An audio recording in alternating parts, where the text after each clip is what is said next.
Bonjour tout le monde, bienvenue. C'est un vrai plaisir de vous avoir avec nous aujourd'hui. Aujourd'hui, on entame notre deuxième rencontre de notre série de webinaires Learn Up qui se déroule sur 4 semaines, tous les mercredis à midi. Les Learn Up est un programme de formation en ligne qui est créé pour aider les entrepreneurs noirs à approfondir leur capacité vers la transformation numérique de leur entreprise. Puis, avant de commencer notre rencontre, en fait, juste vous rappeler quelques consignes pour assurer le bon déroulement de notre atelier. N'oubliez pas de mettre votre micro sur sourdine durant la formation et si vous ne prenez pas la parole durant la période des questions, utilisez la fonction chat pour poser vos questions tout au long de la formation. Gardez vos caméras ouvertes dans la mesure du possible. Et pour finir, notez que notre session est enregistrée.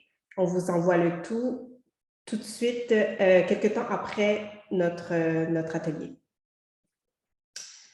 Donc, pour les personnes qui ne seraient pas familières avec notre organisation, Origine est une organisation à but non lucratif dédiée au développement économique des personnes afrodescendantes pour renforcer notre rôle économique, financier et social en passant par la technologie et les nouveaux modèles d'acquisition et de distribution de richesses.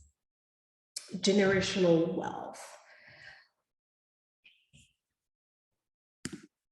On veut aussi encourager les gens de nos communautés à investir dans leur santé économique en achetant et en consommant chez des entrepreneurs afrodescendants. #BlackOwned, grâce au mouvement Buy Black. Donc, pour y arriver, on a mis sur place un écosystème, l'écosystème e-up, qui est une gamme d'initiatives comme des événements de réseautage, de l'accompagnement personnalisé, des applications mobiles et bien sûr, comme aujourd'hui, des webinaires de formation éducative. Donc, comme je le mentionnais plus tôt, le programme LearnUp est une formation en ligne. Avec cette initiative, notre objectif est de fournir une formation spécialisée offerte par des professionnels et des experts noirs pour permettre aux entrepreneurs de profiter du meilleur des notions de marketing numérique, de marketing social et de publicité numérique à l'intérieur et à l'extérieur de notre écosystème.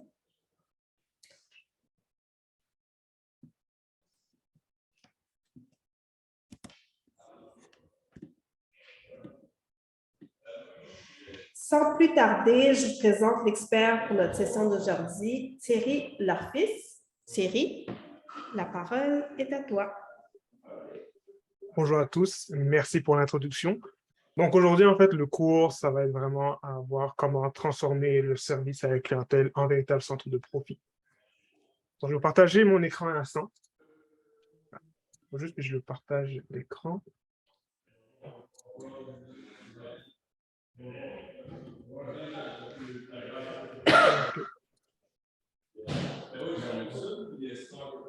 Là, en temps normal, vous devez tous bien voir mon écran. N'hésitez pas à me dire s'il y a quoi que ce soit. Donc, aujourd'hui, je vais vous introduire à ce qu'on appelle le CX, Customer Experience. Pourquoi? Parce que attirer des clients, c'est bien, mais les garder et offrir une meilleure expérience, c'est encore mieux. Ce qui va faire en sorte que vous allez pouvoir grandir de façon pérenne et vraiment conserver votre clientèle. D'abord, avant tout, je vais me présenter. Mon nom, c'est Thierry Lorfis. J'ai un bac en marketing, un DESS en commerce électronique. J'étudie aussi à la maîtrise en commerce électronique et je suis aussi consultant en marketing pour les e-commerce. Donc, c'est vrai qu'il y a beaucoup d'exemples que je vais donner aujourd'hui qui vont s'appliquer pour les e-commerce, sachant que c'est ma spécialité. Par contre, autant que possible, si vous pouvez reprendre certains de ces exemples-là et les appliquer aussi à votre réalité. Donc, à la fin de ce workshop, vous devriez pouvoir comprendre ce qu'est le Customer Experience, qu'on appelle le CX. Vous devrez aussi pouvoir mettre en place les bases pour améliorer l'expérience client au sein de vos entreprises respectives et aussi avoir les connaissances pour automatiser certains points de contact entre votre marque et vos clients. L'objectif, c'est vraiment vous donner des trucs simples et concrets pour que vous puissiez mettre le tout en application tout de suite après le workshop. Donc, je ne vais pas me concentrer sur des éléments ultra techniques comme le metaverse ou les automatisations ultra poussées. On va plus vraiment aller à la base, s'assurer que vous avez vraiment tout pour vraiment offrir une belle expérience, justement avant l'achat, pendant et après l'achat. Donc, si on regarde le plan de match aujourd'hui, on va définir ce qu'est le CX. On va comprendre le client à l'ère du numérique. On va parler du concept de personnel et customer journey pour ceux qui sont là pour j'ai fait plusieurs learn-up, donc si vous avez assisté à d'anciens learn-up, j'ai déjà parlé du Personal Customer Journey et je vais sûrement encore en parler parce que ça reste un concept tellement important. On va voir aussi comment améliorer l'expérience avant, pendant et aussi pour fidéliser après la transaction.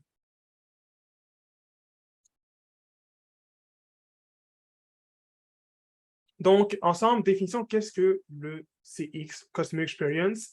Ça fait référence à la façon dont une entreprise interagit avec ses clients à chaque étape du parcours. Que ce soit on parle de marketing, la vente, le service à la clientèle. Donc, c'est vraiment la somme totale de toutes les interactions entre votre clientèle et la marque. L'expérience client se décline en 3 piliers. Le premier étant l'expérience produit. Donc, admettons, j'achète des bougies et que là, ou même je prends un meilleur exemple, le iPhone 14. Apple sont vraiment reconnus pour offrir une excellente expérience produit parce que à partir du moment où on ouvre la boîte, où on déballe l'iPhone, il y a toute une expérience qui se crée. Et autant quand on utilise le produit aussi, c'est sûr que là, les gens ils sont fidélisés à la marque. C'est pour ça que, par exemple, les gens qui ont des produits Apple sont vraiment très fidèles parce que dans l'expérience produit, tout est pensé du début jusqu'à la fin. De la même façon aussi, quand on parle de l'expérience avec le service client. Donc, c'est possible, par exemple, que vous ayez des problèmes techniques, que vous ayez besoin justement d'aller voir le support technique. Mais si on vous offre un excellent service, c'est sûr que ça va être bien mieux pour vous. Donc, je vais prendre encore l'exemple de Apple. Il y a autant qu'on achète, mais par exemple, si vous avez des problèmes techniques, vous allez au Apple Store. Les Apple Store sont vraiment reconnus comme étant un lieu où justement il y a une belle expérience client. Et finalement, il y a l'expérience de marque. Donc ici, il est vraiment question de point de contact entre votre marque et les clients. Donc, on peut parler par exemple de la publicité. Donc, si je prends encore l'exemple de Apple, quand vous regardez, par exemple, les conférences de la marque où ils prennent justement les nouveaux produits, c'est là qu'il y a une expérience de marque qui se crée. Donc, c'est littéralement un rassemblement. Les gens se rassemblent pour regarder, OK, c'est quoi le nouveau produit que Apple va sortir à chaque année. Plus concrètement, si on parle de 3 piliers de l'expérience, là, ce qu'on retrouve, c'est que d'une part, il y a l'expérience client, en gros, qui regroupe justement l'expérience produit et l'expérience de service à la clientèle, et qui est conjointement liée avec l'expérience de marque. Donc, gardez en tête qu'une bonne expérience client, ça simplifie la vie de tout le monde dans votre entreprise et pas seulement le client. Parce que pour votre force de vente, les vendeurs, donc là, je parle pour ceux qui font du lead generation, donc qui vendent des services, si vous connaissez mieux vos clients, si vous améliorez l'expérience client, vos vendeurs passeront moins de temps à tenter de convaincre les prospects parce qu'ils connaîtront mieux les problèmes de vos clients. Ultimement, ça aura aussi une incidence sur la qualité des prospects que vous aurez à traiter. Pour votre équipe marketing, ça permet aussi de mieux connaître votre client, mais aussi mieux allouer votre budget marketing. Donc, vous pouvez maximiser votre retour sur investissement et si vous travaillez avec des agences ou des spécialistes en marketing numérique, ça limite aussi la période d'essai-erreur. Parce que souvent, ce qu'on voit, par exemple, en agence, c'est que quand on vous dit qu'on va gérer des placements publicitaires, on va prendre votre budget, on va faire de l'essai-erreur pour voir c'est à qui que ça parle le mieux votre produit. Mais si, admettons, vous connaissez très bien vos clients, vous n'avez pas justement toute cette période d'essai-erreur à prendre en considération. Vous avez aussi ce qu'on appelle le product manager. Donc là, product manager, dans votre cas, c'est aussi vous, vu que c'est vous qui gérez le produit ou le service. Être à l'écoute, ça permet aussi d'améliorer justement les produits ou services. J'ai pris l'exemple de Decathlon, parce que Decathlon, ce qu'ils font, ça c'est une bonne chose à prendre en note, c'est qu'en fonction des avis qu'ils vont recevoir, ils vont littéralement modifier les produits. Donc, ça, mettons sur leur site web, donc Decathlon, pour ceux qui ne savent pas, c'est une marque qui vend des équipements de sport. Donc, si maintenant sur leur site, ils voient qu'il y a beaucoup d'avis négatifs, ils vont littéralement retirer un produit de leur boutique en ligne pour aller vraiment l'améliorer et le remettre sur le marché. Ultimement aussi, ça joue sur la rentabilité de votre entreprise. Parce que si vous avez des clients qui sont satisfaits, vous n'avez pas besoin de dépenser beaucoup pour aller chercher de nouveaux utilisateurs. Et d'ailleurs, une chose que vous devez retenir, c'est que ça coûte quand même 5 fois plus cher de fidéliser Ça coûte 5 fois plus cher d'attirer un nouveau client plutôt que de fidéliser un client. À titre comparatif, c'est un peu comme quand vous voulez quitter le gym, vous allez résilier votre abonnement et que là, soudainement, on vous dit, bah, regarde, il y a un abonnement moins cher qui existe. Parce que les gyms, ils le savent, ça coûte bien moins cher que tu payes par un prix qui est plus bas, plutôt que d'aller chercher un nouveau client et le fidéliser. Donc maintenant, c'est quoi les attentes du client à l'ère du numérique? La liste est longue. Je vais passer à travers tout ça. Et c'est sûr que plus on cherche, plus on fait une liste qui est incroyablement longue, mais je vais vraiment me focaliser sur 3 points principaux. Le premier étant la personnalisation, parce que vos clients ils s'attendent à obtenir une expérience personnalisée en fonction de ce qu'ils ont exprimé. Donc, comment vous pouvez personnaliser l'expérience? Ça peut se faire par des publicités. Ça peut se faire par des communications envoyées. Donc, si vous utilisez le marketing par courriel, par le service à la clientèle. Donc, si vous avez un CRM, une base de données qui permet justement de savoir qu'est-ce que le client il aime, qu'est-ce qu'il aime moins, quels sont les contacts qu'il y a eu avant. Et aussi, ça passe par le service à la clientèle et le site web. D'ailleurs, il y a une question qui revient souvent, c'est à se dire, mais OK, on parle toujours de tout ce qui est la privacy, donc à quel point c'est important justement de bien conserver les données des clients. Il y a une statistique qui dit que 70% des consommateurs sont prêts à partager leurs informations avec une marque si ça permet d'avoir une expérience qui est personnalisée. Donc, c'est sûr que oui, à l'ère où tout ce qui est la cybersécurité, la protection des données est importante, il faut quand même être transparent, mais sachez que si justement vous utilisez les données de vos clients pour vraiment mieux servir ces derniers, vos clients seront aussi enclins à les partager avec vous. Vous avez aussi le concept d'omnicanalité. Omnicanalité, dans un contexte marketing, c'est le fait que tous les canaux de contact, de vente possibles sont utilisés et mobilisés. Donc, je vais vous donner un exemple. Je vais prendre la marque de vêtements Frank & Oak. Parce que Frank & Oak, ils ont leur boutique en ligne, mais ils ont aussi leur magasin physique. Donc, eux, ce qu'ils font dans certains cas, c'est que tu peux magasiner en ligne, tu dis, OK, j'ai envie d'acheter ça, mais je vais aller récupérer ça en magasin. Et quand tu passes, ils savent déjà un peu t'es qui parce que justement, ils ont toute une base de données avec qu'est-ce que tu aimes, quel produit tu achètes. Ou un meilleur exemple de omnicanalité, on va prendre la SAQ. Donc, la SAQ, ils ont sorti il y a quelques années leur programme, leur carte fidélisation. Donc, en fonction de toutes les données qui ont été accumulées sur cette carte-là, justement, la SAQ, à un certain point, ils peuvent te dire, ah ben regarde, je vois que tu aimes le vin rosé, donc le conseil, lui, peut te conseiller justement plein de bons vins en fonction de ton profil. Donc ça, c'est vraiment un exemple de comment justement on utilise l'omnicanalité pour mobiliser tous les canaux d'acquisition. Et d'ailleurs, Google estime que les clients qui ont des omnicanaux vont dépenser 30% plus par rapport aux personnes qui magasinent sur un seul canal d'acquisition.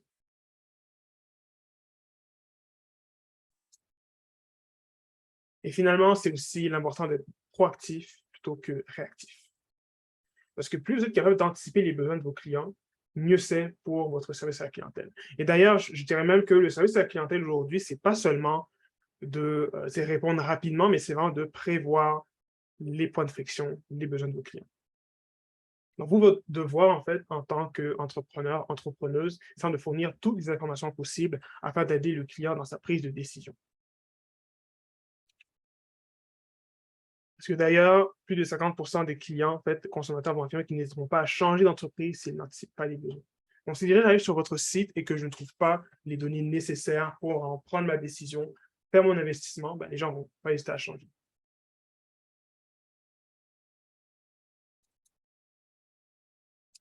Et bien sûr, tout commence par bien connaître votre client idéal. Donc, pour ceux qui étaient aux anciens learn-up, vous avez sûrement entendu le fameux persona. Persona, en fait, c'est un personnage imaginaire qui représente un groupe ou un segment cible dans le cadre de campagne marketing. Donc, ce persona, en fait, il est généralement doté d'un prénom, caractéristiques sociales, psychologiques. Bien sûr, l'erreur à ne pas faire, c'est de ne pas focaliser seulement sur les informations démographiques. Pourquoi? Parce que sinon, vous allez complètement oublier la diversité. Donc, pour vous, en fait, là où vous devez mettre l'accent, c'est 1, définir le problème. 2, c'est qu'est-ce que le problème amène dans la vie de votre client. Et 3, pourquoi il est important de régler ce problème-là. La meilleure façon de construire un bon personnage, c'est de parler avec vos clients. Donc, je vous donne 4 exemples de questions que vous pouvez poser à ces derniers. Déjà, prenez en note, c'est quoi les questions qui reviennent le plus souvent?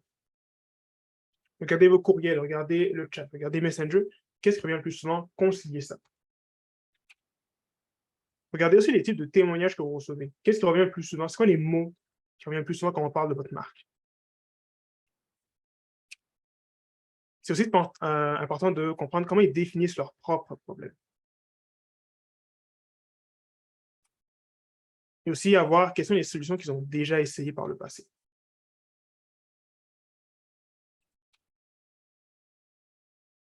Si vous avez aussi un site, c'est important de regarder les analytics.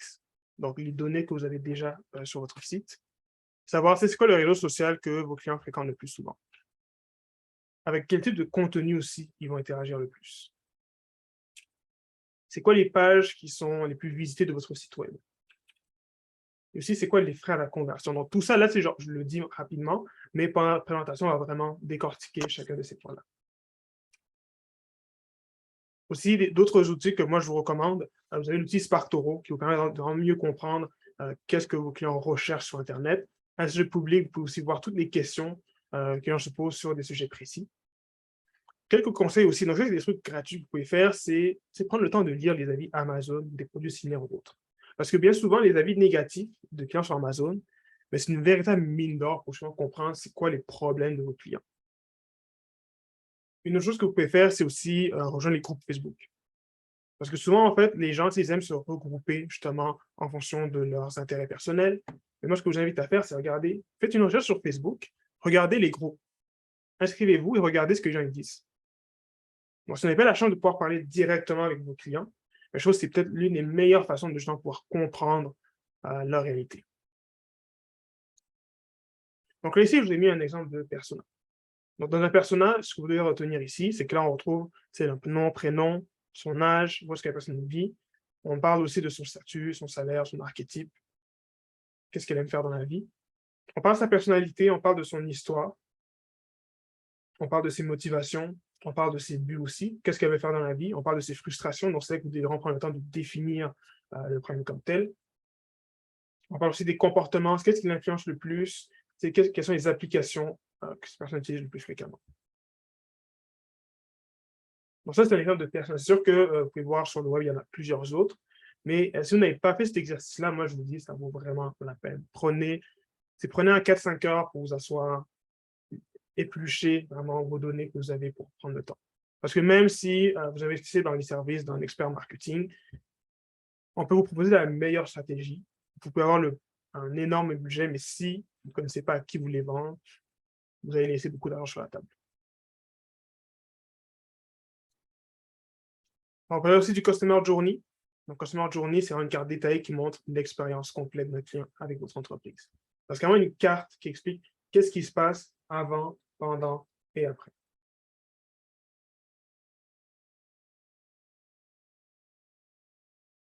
Un bon Customer Journey, il faut comprendre aussi les différents problèmes vécus à chaque point de contact entre la marque et votre client. Ultimement, moi, ce que je vous invite à faire, c'est aussi analyser les courriels et les messages qui reviennent le plus souvent pour identifier les moments clés du parcours d'achat. Un élément aussi assez important quand on parle de tout ce qui est la création d'un persona, d'un customer journey, c'est que c'est sûr qu'il faut le faire une première fois, mais c'est quelque chose qui va s'améliorer avec le temps. Parce que là, je sais qu'il y a plusieurs entrepreneurs, entrepreneuses ici qui, vous venez peut-être de commencer, vous venez de lancer votre entreprise, donc vous n'avez pas nécessairement beaucoup de données sur vos clients. Donc, si jamais vous n'avez pas accès à toutes ces données-là, si vous n'avez pas eu la chance de parler directement avec ces personnes-là, commencez par des hypothèses. Par contre, dites-vous que plus vous êtes capable d'aller parler directement avec ces personnes-là et de mettre à jour ce persona dans le temps, mieux ce sera pour votre entreprise. Donc, c'est sûr que, c'est moi que j'avais mentionné le fait de ces quelques bases de données, prendre le temps d'aller sur Amazon, les groupes Facebook pour vraiment comprendre la réalité de votre client idéal, mais c'est quelque chose qui se travaille aussi avec le temps. Donc, plus vous serez en contact avec votre client, et mieux vous pourrez le comprendre. Donc là, ici, je vous ai montré un exemple de Customer Journey. Donc ça, c'est celui de Spotify. Donc là, ça montre en fait comment ça se passe lorsqu'une personne veut, par exemple, partager une playlist. Donc ici, par exemple, on voit que la personne ouvre Spotify sur son téléphone. Elle va regarder par la suite les découvertes de la semaine. Elle va choisir une playlist. Donc elle est toujours sur l'application Spotify. Ensuite, elle va écouter les différentes playlists. Elle va découvrir des sons qui sont familiers. Par la suite, là, elle va partager. Donc là, dans ce cas-ci, dans l'expérience d'achat, on voit que la personne va utiliser WhatsApp pour partager ça avec ses amis. Finalement, ils discutent ensemble du son. Et la même chose, donc là, la dame, donc Grace, ici, va elle-même aussi partager ses autres playlists avec d'autres personnes. Donc ici, c'est un exemple d'expérience pour une personne qui doit partager une playlist sur Spotify. C'est sûr que vous, dans votre cas, là, c'est sûr que vous devrez faire l'expérience d'un client qui va venir acheter chez vous. Donc, qu'est-ce qui se passe avant? Donc, comment la personne découvre qu'elle a un problème? Comment la personne va commencer à magasiner? Donc, comment elle compare ses options? Je vais vous donner un exemple plus concret. Mettons que je dois m'acheter un nouveau téléphone cellulaire. Moi, je me suis acheté justement récemment le Google Pixel 6. Donc, moi, j'avais un Huawei P20 qui commençait à ralentir, qui se faisait un peu vieux. Moi, la première chose que j'ai fait, c'est que je suis allé sur YouTube, j'ai comparé les différentes options. J'ai regardé plusieurs reviews de YouTubeurs, regardé qu'est-ce qu'il en était. Après ça, là, je suis allé sur justement les différents fournisseurs de téléphones mobiles. Donc, j'ai regardé c'était quoi les prix. Ensuite, je me suis dit, OK, je vais aller directement acheter sur Google. Moi, j'ai acheté mon Pixel 6 sur Google parce que j'ai vu sur les différents avis que j'ai vus, donc les reviews sur Google, YouTube, ce que j'ai entendu d'autres personnes, mais là, je me suis dit, c'est peut-être le meilleur téléphone pour moi et qui respecte aussi mon budget. Après, j'en ai parlé avec d'autres amis et dire, regarde, j'ai un nouveau téléphone. Donc, ça, mettons, c'est une expérience d'achat que je viens de décrire. Donc, maintenant, on va parler du service à la clientèle avant l'achat. Donc là, je vais commencer par des trucs qui sont super simples, basiques. Et après, plus ça va avancer, plus ça devient un peu plus complexe. Parce qu'avant l'achat, souvent, c'est bien des gens, ce qu'ils vont faire, c'est qu'ils vont faire une recherche sur Google. Donc, déjà, de votre côté, ça va avoir une fiche Google My Business à jour. Ou on appelle Google Business Profile. Avant, c'était Google My Business, ça a changé récemment. Pourquoi? Parce que bien renseigné, en fait, une fiche peut se classer sur plusieurs mots-clés. Parce que souvent, il y a des entrepreneurs que je vois qui commencent, qui veulent se faire connaître, mais quand on les cherche sur Google, on ne les trouve pas. Donc déjà, une chose à faire, ça va prendre 4 à 5 heures. Rendez-vous sur business.google.com pour créer une fiche Google My Business pour votre entreprise. Gardez en tête que aussi 88% des utilisateurs font confiance à l'avis d'inconnus en ligne par rapport à une personne proche. Un autre point aussi, c'est que 46% des requêtes sur Google sont aussi pour de l'information locale selon Google. Donc, ce que vous pouvez faire, déjà, c'est des trucs tout simples, mais déjà, juste mettre votre horaire, votre numéro de téléphone accessible, des photos de votre établissement aussi. Parce que si vous avez un bureau, une succursale, ça rassure les gens de pouvoir justement voir une photo et dire, OK, quand ils arrivent dans votre établissement, ils peuvent reconnaître, dire, OK, je suis à la bonne place. Une autre erreur que je vois souvent aussi dans les fiches Google, c'est le fait de ne pas remplir les descriptions. Parce que vous avez droit à 750 caractères pour vos descriptions. Donc, moi, ce que je vous invite à faire, c'est vraiment, faites pas juste lister et dire, voici ce que la compagnie fait, vous avez 100 caractères, c'est terminé. Prenez le temps de détailler c'est quoi les problèmes de client, comment vous résolvez le problème du client, qu'est-ce que votre compagnie fait, depuis combien de temps vous existez. Donc là, ici, admettons, j'ai pris la description de mon ami Patience, qui lui est conseiller en sécurité financière. Ici, j'ai commencé par une simple question. Parce que souvent, les gens, ils ne savent pas quand ils font leur retraite, les assurances et les REER. Et à partir de là, j'explique comment, justement, Patience Nsenga, conseiller financier, peut aider les personnes à réaliser, justement, leur planification financière. Et à la fin, il y a un appel à l'action. Sur Google Business Profile, vous avez aussi cette option d'ajouter des produits. Donc, ça aussi, c'est sûr que si vous avez une grosse boutique en ligne, ça prend quelques heures, mais franchement, ça vaut la peine. C'est insérer tous vos produits sur un fond blanc. Rédiger aussi une courte description pour vos produits ou vous pouvez carrément copier-coller un peu les descriptions. C'est sûr que si vous avez une grosse boutique, vous pouvez le faire. Ajouter aussi le prix et indiquer clairement les services offerts. Donc, tout ça, c'est vraiment des petits éléments qui prennent quelques heures, mais qui vont faire en sorte que les gens, quand ils vous cherchent, avant même d'arriver sur votre site, ils savent ce qu'ils vont faire. Ils savent de quoi vous parlez, ils savent qu'est-ce que vous faites, comment vous pouvez les aider. Votre page Facebook, aussi, indiquez vos horaires sur votre page, c'est des choses assez simples. Partagez aussi les mises à jour importantes, jours fériés, événements particuliers et fermetures. Parce qu'il n'y a rien de pire pour un client de se déplacer vers votre succursale pour arriver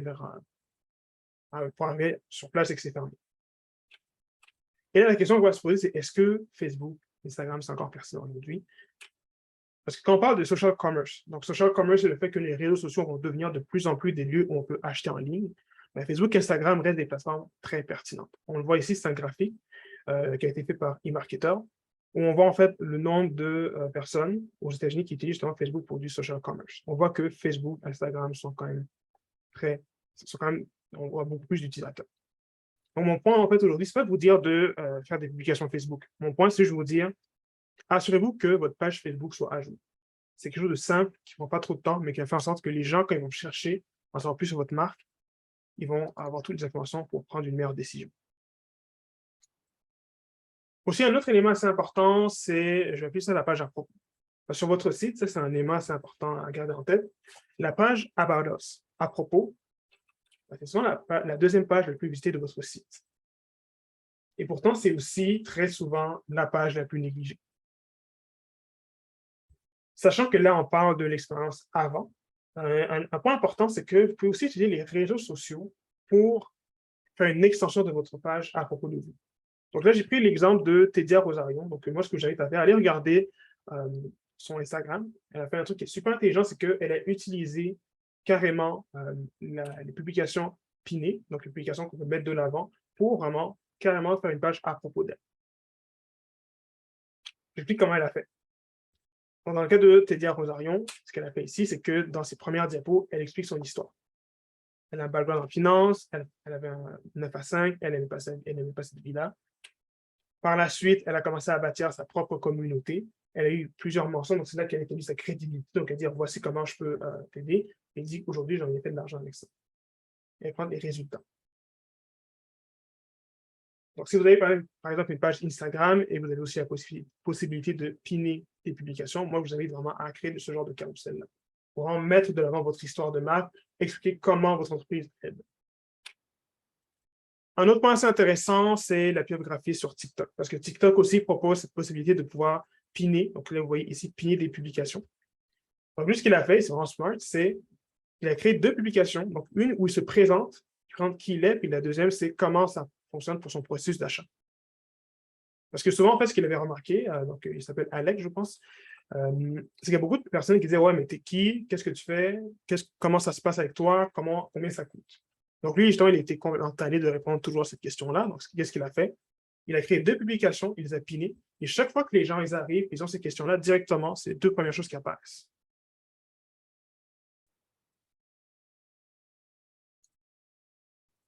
Un autre point aussi assez important, c'est que la création de contenu ne sert pas seulement à vendre. Parce que souvent, le discours marketing, c'est très axé autour de créer du contenu, donner de la valeur, vendez, mais pourtant, pas du tout.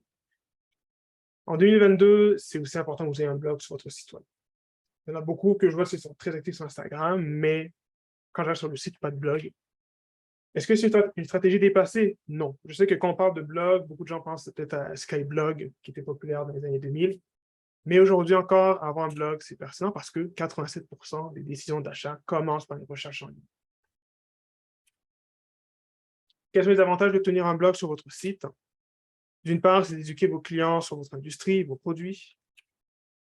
C'est aussi de réduire le temps passé à répondre aux questions, puisque vous pourrez les rediriger sur le blog. Je vais vous donner un exemple concret. Moi, par exemple, ça arrive souvent que j'ai des amis qui me posent des questions marketing. J'aime bien répondre aux questions marketing, mais parfois, tu sais, je manque de temps. Donc, moi, qu'est-ce que j'ai fait? J'ai rédigé des blogs, puis quand on me pose des questions, je dis, bah, gars, plutôt que prendre, moi, 1 heure à te répondre, va lire mon blog. Donc, ça, c'est une chose aussi que vous pourriez faire à un certain point pour l'expérience client. C'est faire en sorte que les blogs deviennent justement un lieu où le contenu permet justement aux personnes de répondre eux-mêmes à leurs questions. L'autre avantage aussi, c'est de bâtir votre crédibilité de votre entreprise sur le long terme. Parce que bien souvent, on va prendre les journalistes, quand vient le temps de, par exemple, publier des articles, ben, eux, ils vont faire aussi des recherches sur Google. Donc, moi, je vais vous donner un exemple des choses que j'ai fait. J'avais pris la boutique Le Balconnier, j'avais rédigé plusieurs articles de blog. Et à force de rédiger sur tout ce qui était le mobilier de jardin, ben, à un certain point, ben, la presse, ils avaient besoin d'aide pour justement écrire un article sur tout ce qui était mobilier de jardin, mais ils sont venus contacter la boutique. Donc là, ça t'a eu ta crédibilité, mais en plus, le blog répond aux questions des utilisateurs.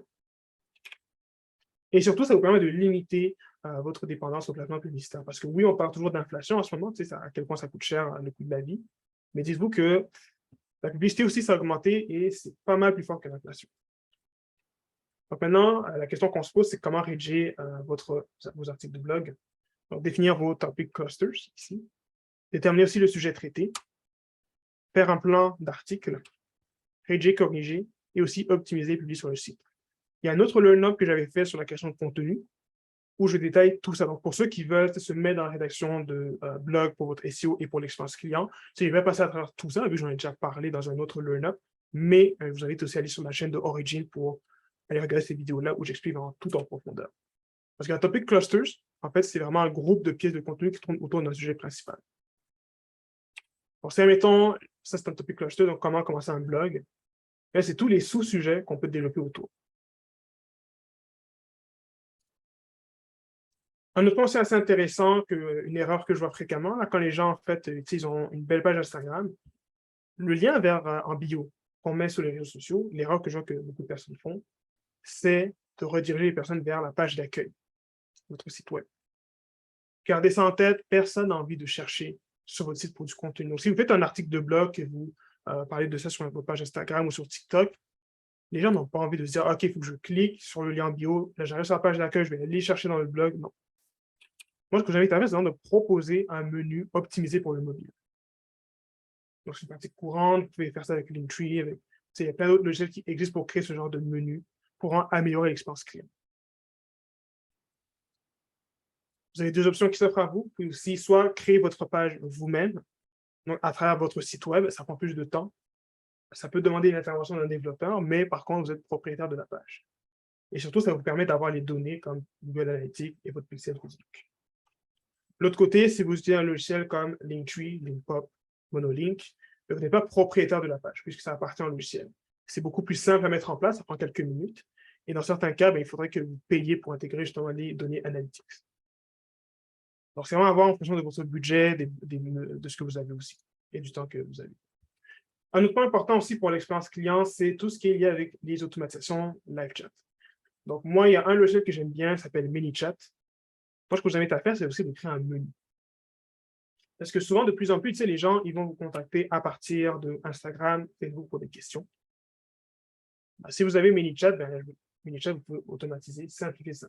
Donc, ManyChat, en fait, c'est un logiciel qui permet d'automatiser l'expérience client de votre messagerie Instagram et Facebook.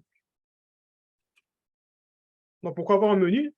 Un menu, dites-vous, c'est un peu comme quand vous appelez la banque. Vous appelez, par exemple, Bell Vidéotron, et vous devez appuyer sur une série de numéros pour contacter un certain service. Vous pouvez faire la même chose aussi sur votre live chat. Comme ça, les gens, ils arrivent, plutôt que de devoir vous demander des questions, puis vous devez toujours répondre aux mêmes questions encore et encore, vous avez déjà un menu qui va justement rediriger les personnes vers les bonnes ressources, vous sauvez du temps.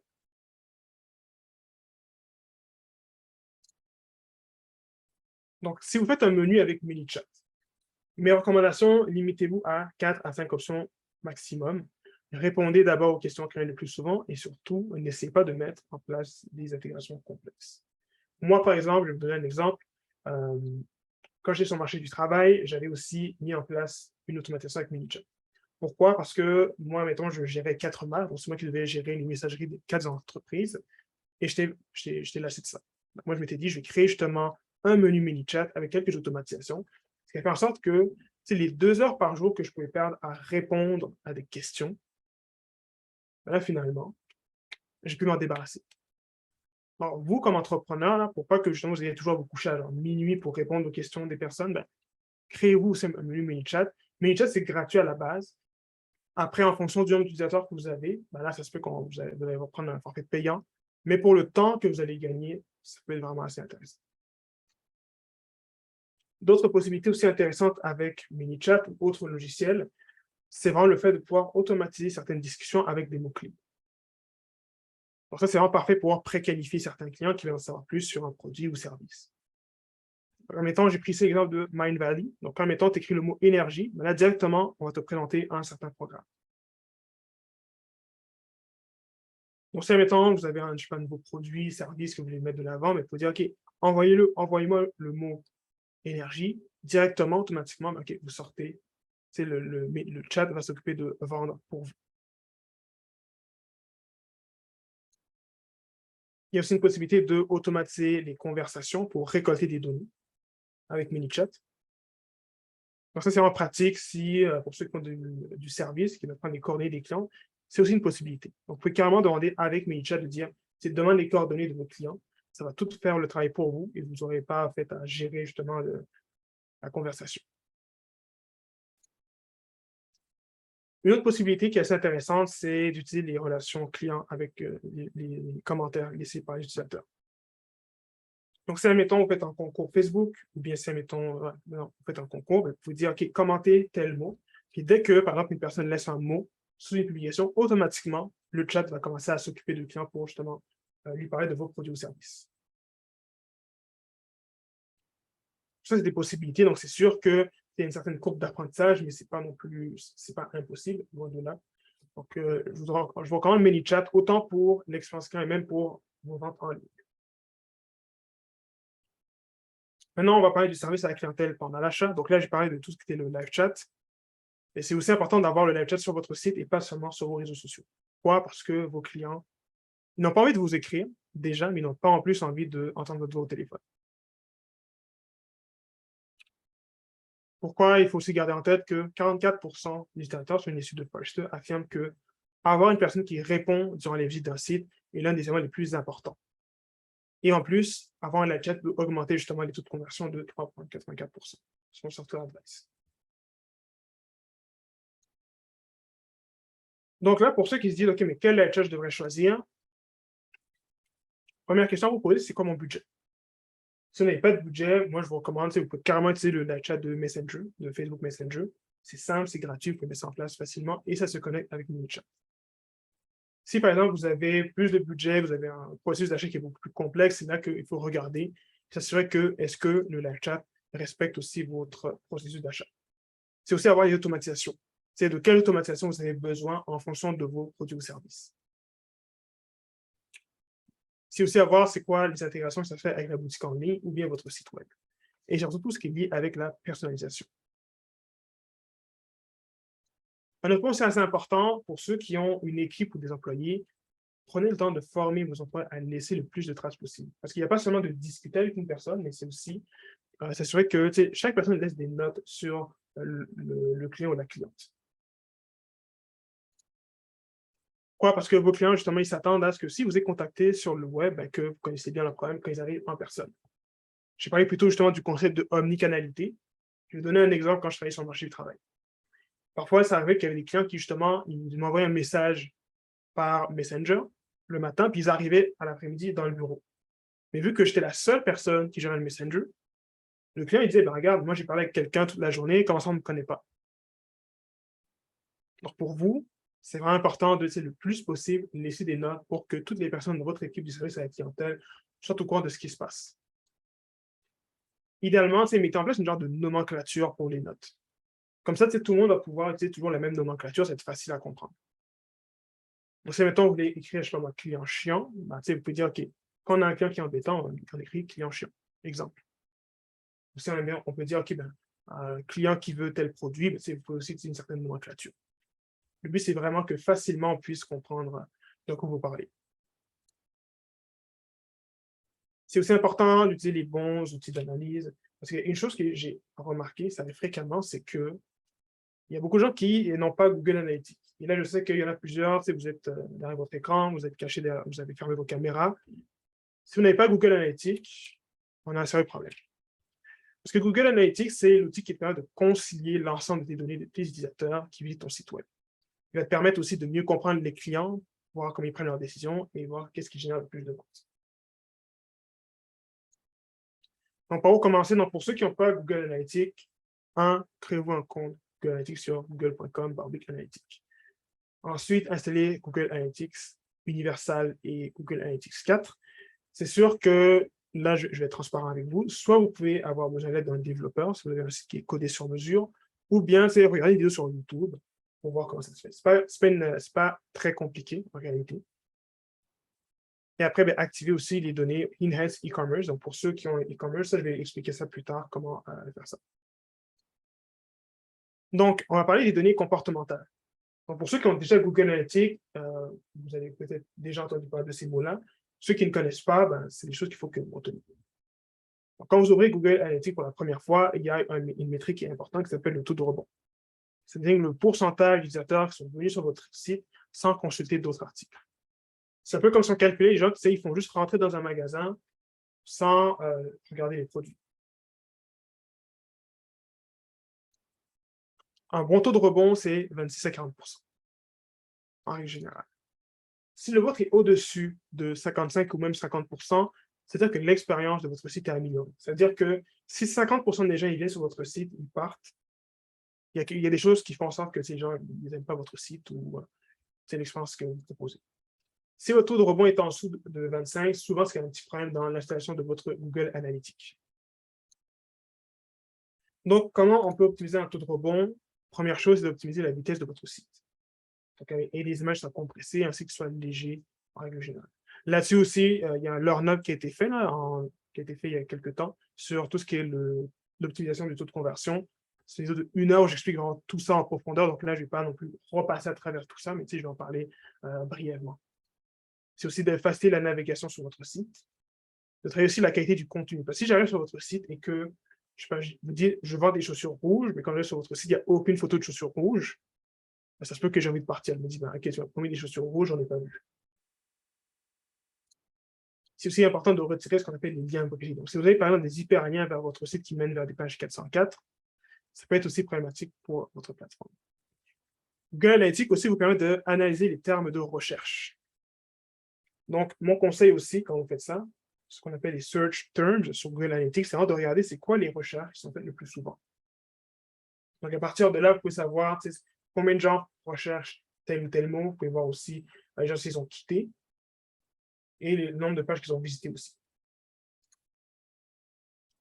Un autre point assez important, c'est le tunnel de conversion. Donc ici, ce que vous pouvez voir, c'est vraiment le tunnel de conversion pour un e-commerce. Pour ceux qui n'ont pas de e-commerce, c'est sûr que pour recréer un tunnel de conversion, c'est un petit peu plus complexe parce que vous devez créer vous-même les étapes. Pour un e-commerce, c'est fait, vous pouvez le faire rapidement.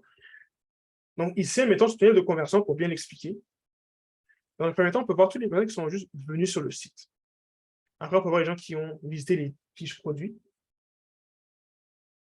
On peut aussi voir les gens qui ont fait un ajout au panier, les gens qui ont commencé justement le processus d'achat, le checkout, et ensuite les sessions qui ont mené à une transaction, les gens qui ont acheté. Donc, ce qui est important pour vous, donc comment obtenir ce Shopping Behavior Report, il faut que vous ayez activé les données Enhanced E-commerce sur Google Analytics. Donc, dans certains cas, moi, ce que je vous invite à faire, parfois, c'est que ça se peut que si vous utilisez par exemple un Wix, un WordPress, Shopify, peu importe, il y a des paramétrages à faire. Donc, c'est sûr que ça varie d'une plateforme à l'autre. Mais une fois que vous avez fait ça, donc vous avez activé les données Enhanced, rendez-vous sur l'onglet Conversion, E-commerce, Shopping Behavior. Donc, pour ceux qui demandent comment on active les données Enhanced, donc même chose dans votre compte Universal Google Analytics, vous allez vous rendre dans les paramètres de votre compte Universal. On clique sur l'onglet E-commerce en dessous de l'onglet Vue. Et ensuite, vous pouvez activer directement le Enhanced E-commerce. Donc maintenant, si on regarde la donnée Session with Add to Cart. Donc là, ici, on parle du pourcentage d'utilisateurs qui ont ajouté au moins un produit au panier lorsqu'ils magasinent. Donc sur votre site, le taux, on va dire moins, c'est de 3 à 4%. Donc si vous avez moins que 3 à 4%, il y a un problème. Si vous avez du 8 à 10%, bravo, vous avez quand même quelque chose qui est bon. On peut améliorer, il y a toujours l'amélioration, mais déjà, vous faites un bon travail. Donc maintenant, comment optimiser? Bien sûr, ça passe par optimiser la vitesse de votre site, aussi le fait que vous ayez des belles photos et surtout le copywriting. Est-ce que, mettons, on retrouve des textes qui mettent de l'avant les bénéfices de vos produits? On parle du taux de conversion aussi. Taux de conversion, on parle du pourcentage d'utilisateurs qui, sur votre site, ont accompli une action désirée. Donc, on peut parler de remplir une demande de soumission, ou contacter par téléphone, ou compléter un achat en ligne. Un autre élément aussi, c'est important, s'appelle le Customer Lifetime Value, qu'on appelle la CLV. Donc ça, c'est l'estimation du profit généré par un consommateur tout au long de la durée commerciale avec une entreprise. Donc ça aussi, c'est un élément qui est assez important parce que dans l'expérience client, votre objectif, ce n'est pas seulement de se dire, OK, je veux que les personnes achètent une fois, mais c'est plutôt, je veux que ce client lui revienne souvent ou qu'il le réfère aussi d'autres personnes. Donc, dans votre Google Analytics, vous allez sur Audience, Lifetime Value, vous pouvez voir aussi les données. Un autre point assez important, c'est que vous pouvez, pour améliorer l'expérience client, c'est observer les problèmes de votre site à travers les yeux de votre client avec Hotjar. Hotjar, c'est un outil analytique, un outil d'analyse comportementale qui vous permet de comprendre l'expérience que vit le client à travers les outils analytiques. Donc, vous avez une version qui est gratuite, ou bien à partir de 32 $ par mois, vous pouvez aussi observer qu'est-ce que vos clients voient sur votre site web. Donc, comment commencer? Il faut vous l'installer, bien sûr, avec Tag Manager. Donc, c'est sûr que là, bon, c'est un peu plus complexe. Donc là, je vais à la partie un peu plus technique, mais ça se fait aussi. Avec YouTube, faites une recherche sur YouTube. Vous pouvez aussi voir comment c'est les Hotjar. Donc, ce que vous avez accès, c'est voir ce qu'on appelle une heatmap. Une heatmap, c'est vraiment une carte qui montre où est-ce que les gens, justement, ils regardent de plus souvent sur votre site web. Est-ce que les gens, par exemple, regardent plus souvent les photos avant? Est-ce que les gens regardent, au contraire, ils ne regardent pas toute votre description? Vous pouvez aussi voir les enregistrements. Carrément, vous pouvez voir qu'est-ce que la personne fait sur votre site. Comme si vous étiez en fait au-dessus de l'épaule de votre client. Et un autre point, c'est que vous pouvez aussi envoyer des micro-sondages. Donc, des sondages à dire, OK, qu'est-ce que tu as pensé de ton expérience sur le site? Donc, tout ça, c'est vraiment des données que vous pouvez récolter sur votre site pour vraiment améliorer l'expérience et mieux comprendre les différents points de réflexion.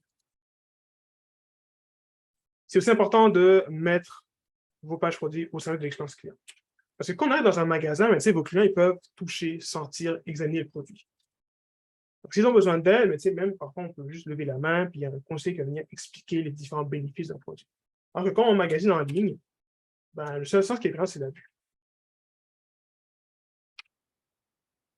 Donc, de votre côté, même chose.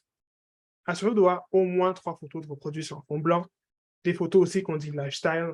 Des photos qui montrent aussi les dimensions d'un produit. C'est vraiment pratique pour ceux qui vendent, par exemple, des armoires, des bureaux, des choses comme ça. Mettez aussi des photos avec les dimensions. Idéalement aussi, vous pouvez avoir des photos et des vidéos du produit en utilisation. De plus en plus aussi, une tendance qu'on voit en expérience utilisateur, expérience client, c'est la 3D ou tout ce qui est la réalité augmentée. C'est sûr que là, bon, c'est plus cher. Ça, je ne le cache pas. C'est une tendance qui se fait de plus en plus. Mais ça permet aussi de réduire les retours. Donc, si vous avez, par exemple, vendez des gros produits, ça peut être un investissement assez intéressant pour limiter les retours. Également aussi, prenez le temps de revoir la description de vos produits. Donc là, ici, on parle de faites des phrases courtes. Parce que souvent, l'erreur que les gens vont faire, c'est vraiment écrire comme si c'était encore à l'école, donc créer des longues phrases, les gens veulent passer. Quand on est en ligne, on soit simple, facile à comprendre. Et surtout, n'hésitez pas à utiliser des icônes, des images pour simplifier la compréhension. Mettez les mots aussi importants qui sont en gras. Et surtout, mettez de l'avant les bénéfices. Donc là, ici, j'ai pris l'exemple de la marque Polysleep. Donc là, ils parlent justement, eux, ce qu'ils vendent, c'est des matelas d'abord et avant tout. Donc, eux, ils mettent justement différents mots en gras pour justement que les gens puissent comprendre, OK, c'est quoi le principal bénéfice? OK, mousse antimicrobienne. Donc, fini le temps où j'avais le nez qui pique, plus de soutien, je vais mieux pouvoir dormir. En plus, ça aide à réguler la température. Puis en plus, ils ont mis des icônes justement qui permettent aux personnes de comprendre, OK, qu'est-ce que j'ai à gagner dans ça?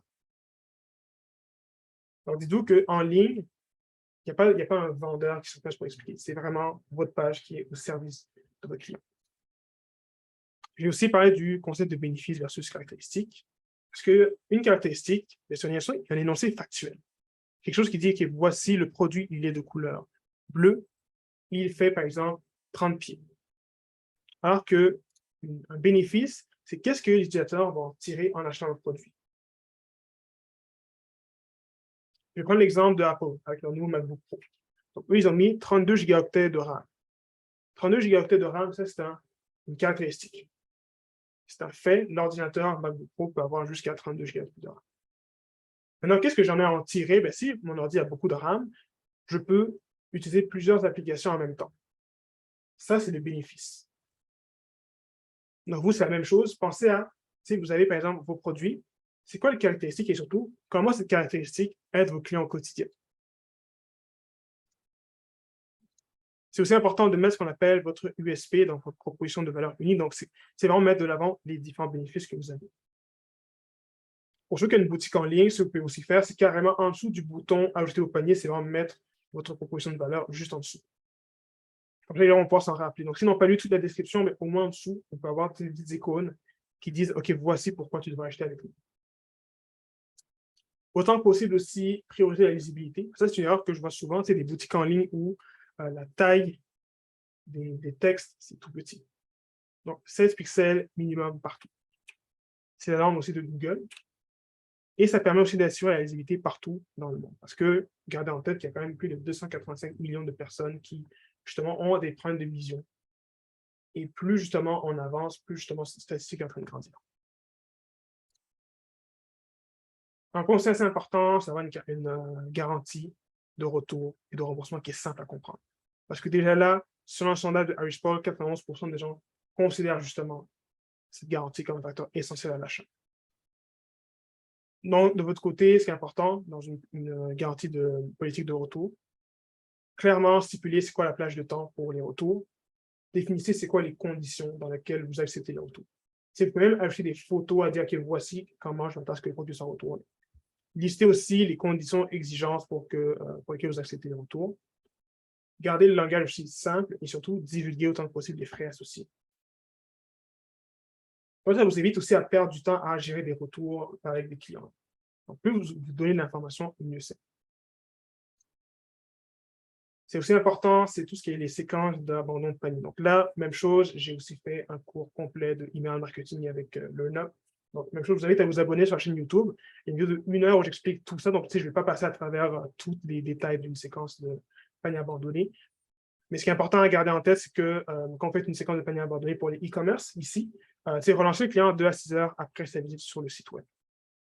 Les 5 points importants à générer, qu'on doit trouver, c'est 1, la personnalisation, l'appel à l'action, votre proposition de valeur, du contenu généré par l'utilisateur, donc des photos, et aussi rappeler à l'utilisateur qu'il peut obtenir de l'aide. Comment mettez vos coordonnées. Ici, j'ai pris l'exemple de Selfie Swimwear.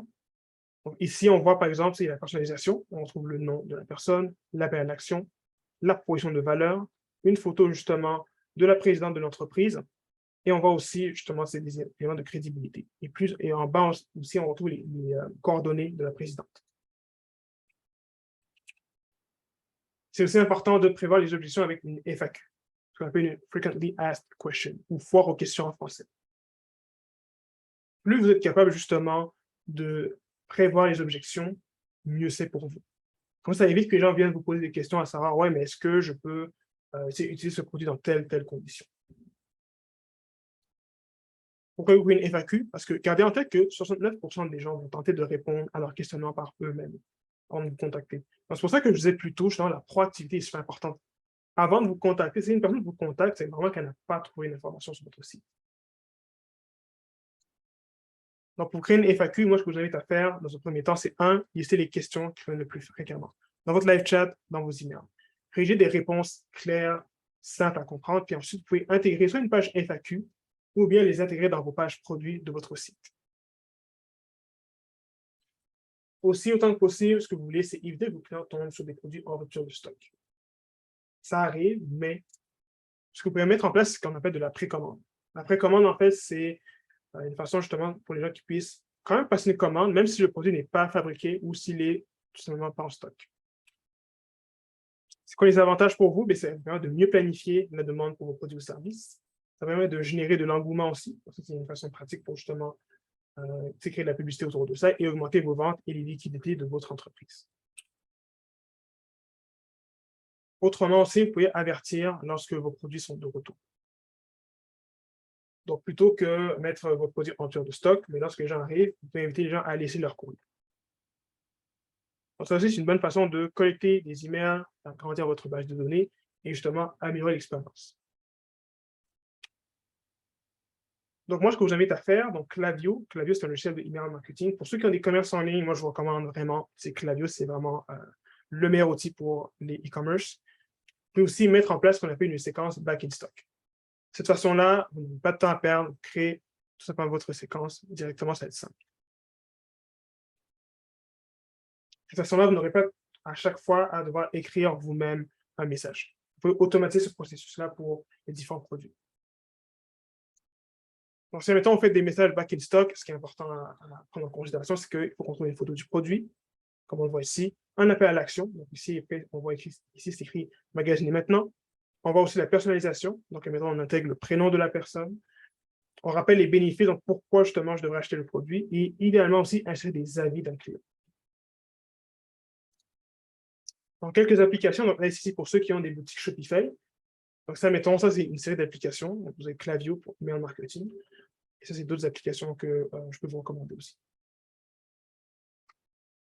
Maintenant, on va parler du service à la clientèle après l'achat. Même chose. Je vais toujours parler de marketing par courriel. Je pense que c'est un essentiel. Que vous soyez en e-commerce, que vous ayez aussi une entreprise de service. Si vous n'avez pas de marketing par courriel, il y a un problème. Vous laissez l'argent sur la table. gardez en tête que pour chaque dollar investi en marketing par courriel, vous pouvez aller chercher jusqu'à 36 $ de retour sur investissement. D'ailleurs, le marketing par courriel, là, dans toutes les façons de faire du marketing, ça reste l'une des façons les plus payantes. Pourtant, c'est très méconnu. Donc, dans votre séquence de remerciements aussi, mettez vos coordonnées si, par exemple, la personne a un problème. Comme ça évite que les personnes aillent à chercher, mais qui je dois contacter pour un problème technique. Dans votre séquence aussi, vous pouvez mettre un lien vers la politique de retour ou de remboursement. Dans vos messages post-achat, comme je disais, personnaliser les messages, insérer un lien, donc ici, même chose pour retracer aussi un colis. Puis, autant possible, intégrer votre charte graphique. Moi, ça rassure la personne va dire, ah, OK, le produit que je vois là, ça a été fait par la compagnie. Ce n'est pas quelqu'un qui essaie de me voler. Puis aussi envoyer des messages qui visent à éduquer les personnes sur le nouveau produit. Si on parle de produits plus complexes, justement, vous pouvez expliquer comment utiliser le produit. Montrer de quelle façon on peut aussi entretenir l'article. Parce qu'il n'y a rien de pire qu'un client qui a brisé un article parce que justement, il ne savait pas comment l'entretenir. Il peut aussi insérer des liens vers des vidéos ou du contenu éducatif. Donc, tout ça, c'est des façons là, de vraiment limiter le nombre de questions que les clients vont vous poser. Si justement, vous prévoyez créer du contenu. Même chose, vous pouvez aussi demander du témoignage pour aller chercher du social proof. Pour ceux qui ont des produits qu'on achète de façon récurrente, j'invite aussi à mettre en place des séquences de réengagement. Donc là, ici, j'ai pris un exemple d'une séquence que j'ai bâtie pour nos clients. Là, on parle de Selfish Swimwear, tout ce qui est de la crème solaire. Pourquoi? Parce que la crème solaire, mettons, une fois que tu as fini ton tube, il faut que tu ailles en racheter à nouveau. Donc là, ce qui est important, justement, c'est dès que la personne sait qu'elle va avoir fini d'avoir consommé le produit, renvoie-lui un message. Donc, c'est la même chose, c'est un processus qui peut être automatisé avec Klaviyo. La même chose, je vous invite à aller regarder le Learn Up sur le email marketing. J'en parle vraiment plus en profondeur de ces sujets. Donc, quelques éléments que je disais importants, donc vos coordonnées et aussi un lien, comme je disais, vers votre politique de retour. Si jamais vous manquez d'inspiration, moi, je vous invite à mettre dans vos favoris le site reallygoodemails.com. Donc, ici, vous allez rendre tous les emails qui viennent de grosses compagnies qui respectent généralement les bonnes pratiques. Donc, c'est déjà là, vous regardez qu'est-ce que la compétition fait pour vous inspirer. Vous pouvez créer des choses qui soient belles et intéressantes pour pour vos clients. C'est aussi important d'avoir du contenu qui est pensé post-achat. Mettons votre blog. Vous pouvez aussi créer des articles de blog qui viennent expliquer comment entretenir vos produits. Ça va vraiment simplifier la vie du service à la clientèle. Donc là, on arrive à comment on peut mesurer l'expérience client. Il y a ce qu'on appelle le Net Promoter Score. Donc, c'est une échelle de 1 à 10 qui est de savoir si la personne serait prompte à recommander votre entreprise ou non. Donc, si, mettons, une personne vous donne une note de 8 à 10, on parle d'une personne qui serait prête à vous recommander. Entre 4 à 7, si je me trompe, c'est une personne qui est passive, donc elle est satisfaite, mais elle ne dit rien. Et 1 à 3, c'est une personne qui va vraiment déconseiller fortement votre entreprise. Puis aussi regarder les tickets de support technique. Regarder quelles sont les plaintes qui reviennent le plus fréquemment, le plus régulièrement. Et finalement, aussi des sondages. Donc, si vous utilisez le marketing par courriel, vous pouvez aussi envoyer des sondages clients pour justement comprendre qu'est-ce que les gens ils ont aimé, qu'est-ce que les gens ils ont moins aimé du processus d'achat pour dégager des tendances. Donc, ça, ce qui résume un peu le cours. Donc, ce qu'on a vu aujourd'hui, c'était vraiment l'expérience client. On a vu justement comment vous pouvez automatiser en partie le processus. Quelles sont les choses que vous pouvez mettre en place rapidement, des quick wins qui vont vraiment améliorer l'expérience client avant, pendant et après l'achat. Si vous avez des questions, n'hésitez surtout pas. Et je vous invite aussi à rester en contact. Vous pouvez acheter sur LinkedIn, TikTok ou Instagram. Ça va faire plaisir de parler avec vous.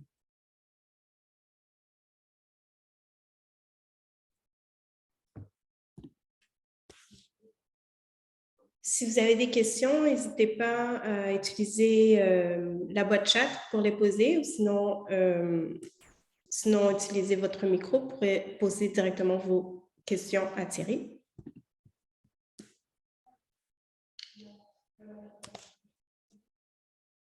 Il y a une question de Catherine Primo, que je vois qui dit tout en haut, qui disait comment récolter toutes les informations liées au persona. Je vais répondre aussi. Si jamais il y en a qui se posent la question de mais comment commencer, c'est sûr que dans certains cas, Il y en a qui vont se dire, OK, peut-être que vous venez de commencer en entrepreneuriat, donc c'est sûr que parfois, commencer par des hypothèses, c'est bien. Donc, pour vos recherches, je disais aussi ça, groupe Facebook, Amazon, vous pouvez aussi regarder votre compétition, littéralement, allez regarder les entreprises qui sont vos compétiteurs directs, voir qu'est-ce que les clients disent d'eux. C'est aussi une façon de comprendre c'est quoi, qu'est-ce que vos clients vivent, qu'est-ce qu'ils ont à améliorer.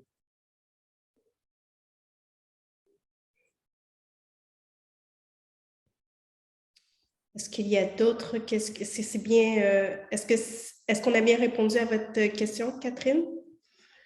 Est-ce que quelqu'un d'autre aurait une question pour Thierry?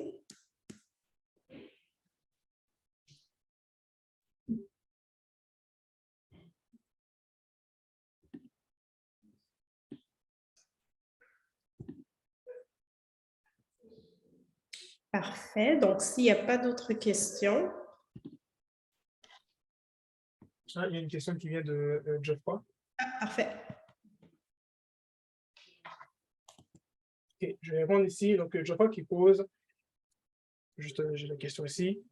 C'est quoi les bonnes astuces ou pratiques à mettre en place pour récolter des emails dans le but de toucher le plus de monde? Donc, moi, mettons ce que je vois de côté de Geoffroy, plusieurs possibilités. Première, c'est sur ton site. Mettons juste avoir, par exemple, dans le bas de ton site, avoir dans le footer, d'avoir un endroit où on peut justement juste laisser son courriel, ça c'est une bonne façon de faire. Il y a aussi le classique pop-up, le pop-up qui, c'est embêtant, oui, mais qui, ça reste efficace encore. Il faut juste bien le faire. Si tu fais un bon pop-up, tu peux commencer à récolter facilement des emails sur ton site si tu as beaucoup de visites. Si jamais tu me dis que tu n'en as pas beaucoup, là, je vois d'autres possibilités. Donc, soit tu utilises les réseaux sociaux, par exemple, tu fais des publications où tu invites les gens à s'inscrire à ton infolettre. Tu peux aussi passer par la publicité. Donc, il y a plusieurs marques comme Guru, je sais qu'ils font beaucoup ça. Donc, admettons, ils donnent un code point de 10% pour le premier achat. Donc, ils font une publicité pour récolter le plus possible des emails. Et d'ailleurs, ça, je réponds à la question de Geoffroy, mais j'en parle aussi à tout le monde. Là, en ce moment, il y a tout ce qui est le Black Friday. Black Friday, temps des fêtes. C'est le temps, si jamais vous n'avez pas fait d'email marketing, commencer à récolter des emails parce que le coût de la publicité en novembre, il va exploser. Tout le monde va mettre de l'argent. Donc, si vous commencez déjà aujourd'hui à récolter les emails, je vous garantis que vous pouvez faire beaucoup plus de ventes justement en ne dépendant pas de la publicité. Est-ce que je réponds bien à ta question, Geoffroy?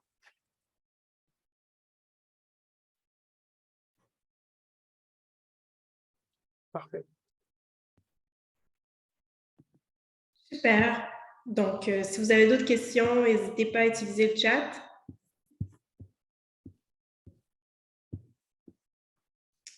Sinon, c'est ce qui met. Sinon, c'est ce qui mettait. Pour célébrer. Ah, parfait. Merci Marlène pour ton commentaire.